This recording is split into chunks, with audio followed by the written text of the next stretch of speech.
Hi, everybody. It's Justin Gatlin again, pastor of Alvin Missionary Baptist Church and teacher for Texas Baptist Institute in Henderson, Texas.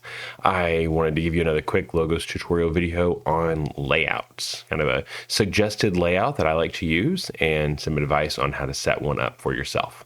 It should be pretty simple, so let's take a look. First, layouts are down here on the bottom left of the software. And you have some default layouts, quick start layouts that are built in, that are there ready for you to go. I think that most of us have got your own kind of style of how you like to do things. And so the nice thing about Logos is that you can always save a layout and get things how you want them for a specific project or in general. And you can sort of have everything exactly how you want it. So for me, I want to start with a Bible. So I'm just going to click the Bible icon here. That's going to automatically open my top ranked Bible. If you are not familiar with ranking and stuff, I've got a video on that you are welcome to take a look at.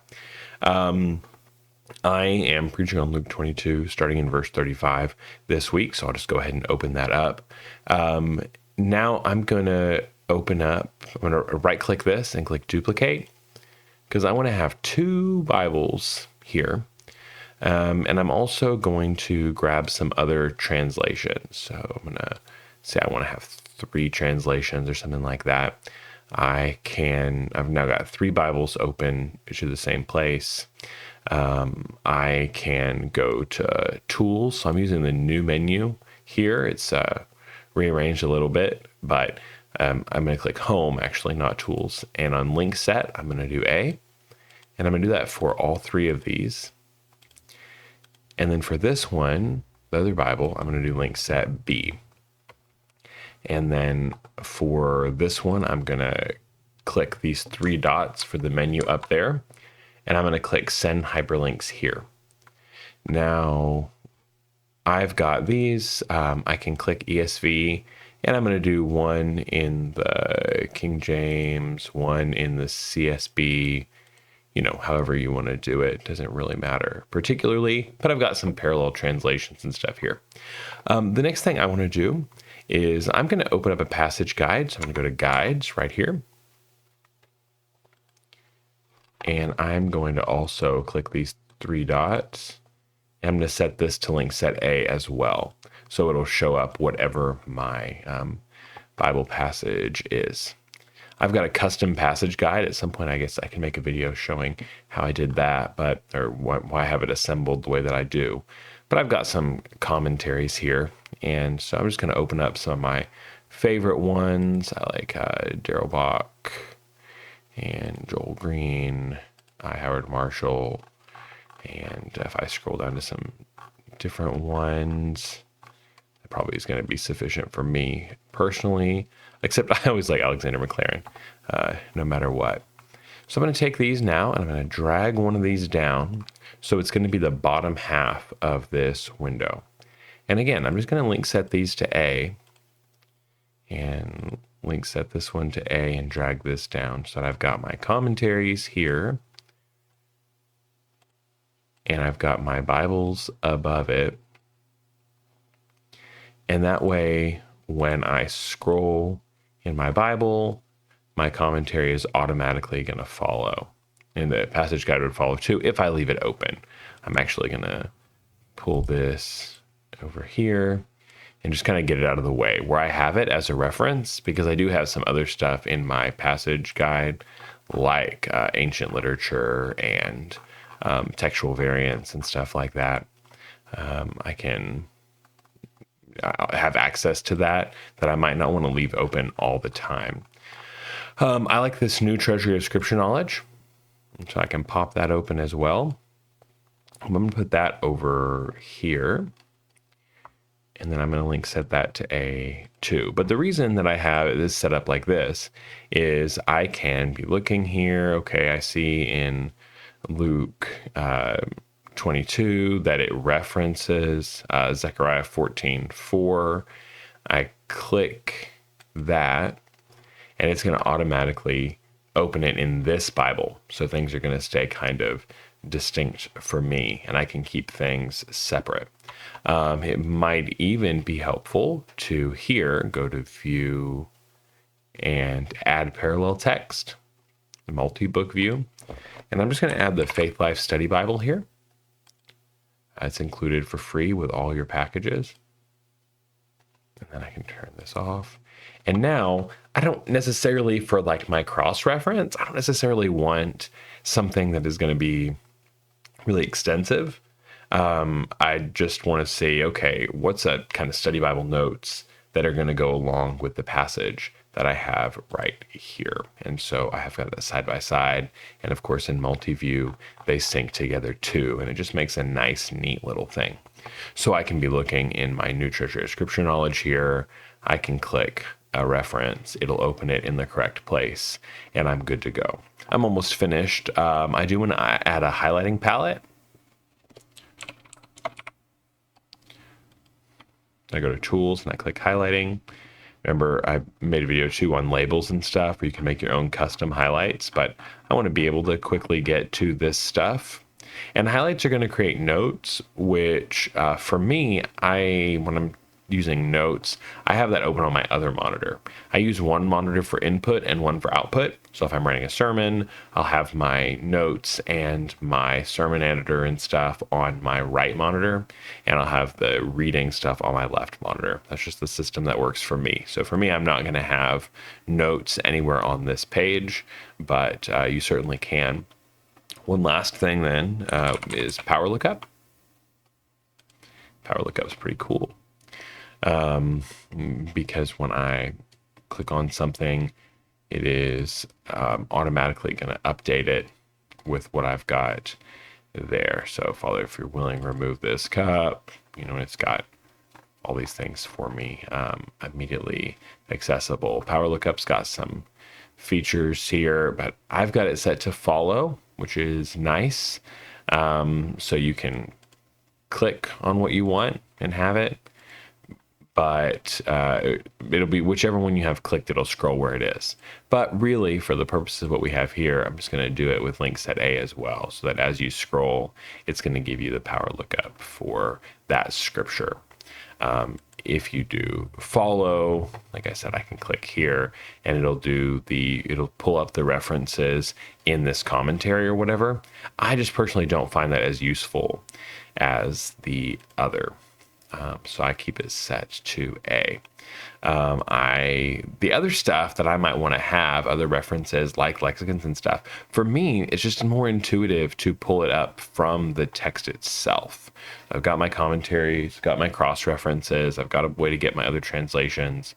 And so for me, it is just easier to, like, if I wanted to do a word study of, the word temptation here, pray that you may not enter into temptation, I can right click that and I can just go to that Greek word and I can click Bible word study and I can pull it up right away and I can open up my lexicons and stuff there immediately. So if I knew I was going to be dealing with one a lot, I might, click this, send hyperlinks here, so that it'll keep just one open. So now if I do remove instead, and I do a Bible word study or whatever, and I want to find it, it's going to open it there instead of opening up multiple tabs. And so that's fine. If I, wanted to study will or whatever, I could even go here down to look up and click BDAG and it'll open it like that. But again, for me, that is something that I'm going to open, look at, and then close. And your mileage may vary on that. But, again, I click temptation. I can go down and I can look it up in BDAG and have it immediately. And so it's just not something that I'm going to keep in the main layout because I'm going to use this layout for Greek and Hebrew and everything else. That's also the reason I don't have the original language here. I mean, you could definitely do something like add the UBS 5 here, and also set that to link set A. and that's good as well. But I think it's, for me, it's just not the workflow that I usually have, actually, because I normally work with the text in the sentence diagram tool, and so it's not so useful to me. But you might, for your primary translation, you might do view, add parallel text, and say, I want to add UBS 5 right here. And then side by side, I've got the ESV and the Greek text, and they're going to stay synced up and keep me happy. So again, this is just an idea. This is just a template. I like, something like this. I play with different varieties of this, and probably I would do a lot better if I just picked one and stuck with it. But anyway, it's not my temperament. So I go to layouts here then, and I can press save as named layout. And I can just do basic study and save it. And now it's there. And so if I change something, like let's say, I really want to add another commentary to this set, then I scroll on down here and say I want to add Craddock or something. So again, I do link set A, and then I go back to my layout thing, and I click Update Active, or you can press Control-Alt-L in Windows, and it will automatically update that. So if I'm sitting through a book or something, I can Control-Alt-A, or Control-L, I apologize, and always find myself in the place where I last was. So it's really nice, and it makes it a convenient way to get all of your study materials in one place.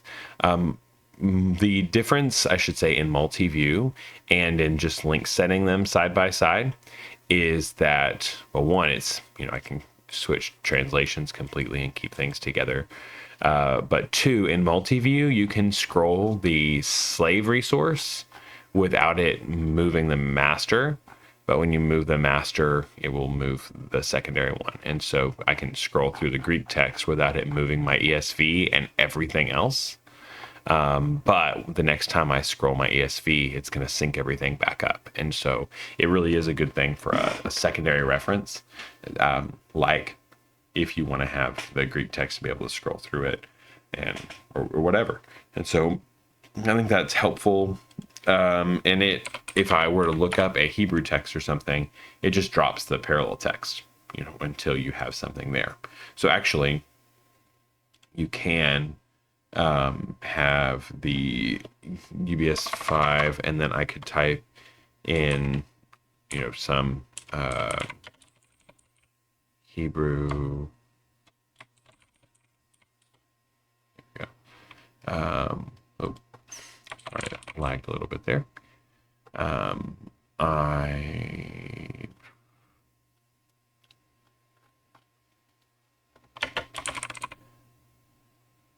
don't want that. Anyway, sorry, I'm freezing on my Hebrew Bible. But anyway, you could pick one, and it'll show the Hebrew one when that's relevant, and show the Greek one when the Greek one is relevant, and it'll keep it nice and convenient for you. If you get stuck because you're a dummy like me, of course, you can do Hebrew in your library. And there's the Lexham Hebrew Bible. I started to type that, and I chickened out. So add parallel text, Lexham Hebrew Bible, or whatever, whatever your preferred edition is. And so I've got that. And now when it's in Hebrew, it's in the Old Testament, it'll show the Hebrew Bible here. And again, when I go back to Luke 22, it will switch it back to Greek. And I can scroll through this freely, and then I can scroll through this and keep everything up to date. So layouts are really just a flexible way of keeping track of what you've got going on and keeping stuff where you want it to be. This is just a template, just an idea. You got to figure out what works for you. You may, like me, run two monitors and want to have an input one and an output one, and so have notes or something else on the other one. You may decide you don't ever use power lookup and you don't want to have that cluttering your screen. You may decide you don't use highlighting. You may want to keep a search tab, and you can do the same menu and click send searches here and keep one search tab that you've got going all the time, while it's just sort of my workflow to open up search tabs like I do the Bible word studies and stuff on an ad hoc type basis. Either way, the most important thing is that you've got this powerful, incredible software and that you can make it work for you. You can customize it to look and act exactly the way you want it to. All right, so I hope that's helpful. Have an awesome day.